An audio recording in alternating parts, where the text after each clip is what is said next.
If you're a fan of sushi or have eaten in a Chinese or Japanese restaurant, you're familiar with soy sauce. The brown salty condiment that tastes good on everything from your dragon roll to a hibachi plate is created by fermenting soybeans. The result is a savory, umami flavor that's hard to beat. Although it's deliciously versatile, soy sauce sometimes gets a bad rap for its sodium content, but low-sodium versions of this condiment are available if needed. Looking through the grocery shelves, you may have noticed there are several types of soy sauce, including the standard soy sauce, light, and dark soy sauce. Each version has a different sodium content, with dark containing the most sodium at 9.3%, and light containing 7.2%. Some chefs claim that soy sauce is the secret ingredient they use in place of salt in many of their favorite recipes, such as scrambled eggs, barbecue marinades, and smoked meats. So, why shouldn't you add soy sauce to fried rice? Besides the added sodium, according to Delish, adding soy sauce to fried rice in a Chinese restaurant is actually considered offensive to the chef.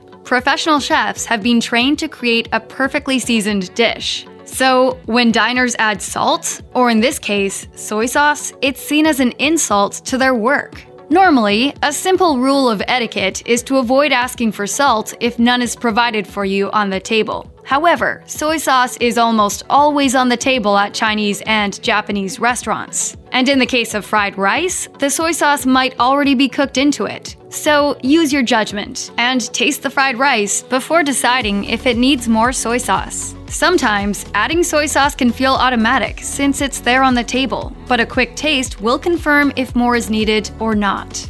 Soy sauce. Subtle. Sophisticated. The essence of Asian cuisine.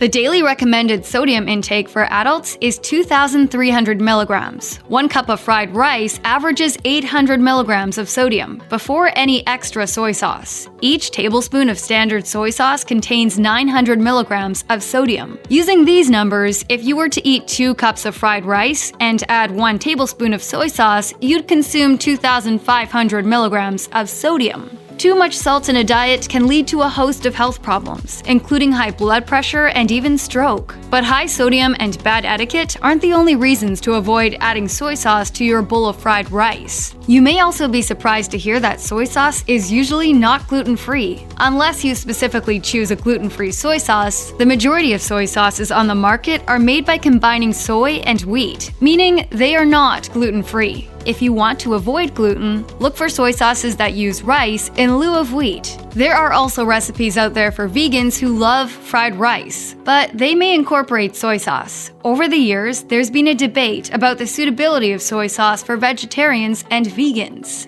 According to Spoon University, years ago, soy sauce maker Kikkoman got in hot water over animal testing. Kikkoman ended the practice in 2015 and stated the following in a post on the company Facebook page. When alternative testing methods are not possible, we strictly follow animal welfare laws and official guidelines established in Japan. Spoon University adds that most soy sauces are indeed vegan. Not surprisingly, however, some vegans are still wary of soy sauce. Everything Vegan advises consumers to check with the manufacturer or make their own soy sauce if they want to truly steer clear of animal products. However, Thrive Cuisine says there are no animal products in soy sauce, including during the manufacturing process. Some have questioned the addition of lactic acid during fermentation, but Thrive Cuisine assures vegan consumers that lactic acid is just bacteria and just as vegan as yeast. And there's no dairy in soy sauce. Still worried? You have options. If you adore the taste of soy sauce on homemade fried rice, but are looking for a way to avoid gluten or possible animal ingredients, there are soy sauces on the market that are clearly labeled as gluten-free and/or vegan, but you still run into the problem of extremely high salt content. Another alternative is to try coconut aminos. Made from fermented coconut palm, coconut aminos has less than a third of the sodium contained in regular soy sauce and is lighter than light soy sauce. It also provides a gluten-free and vegan alternative.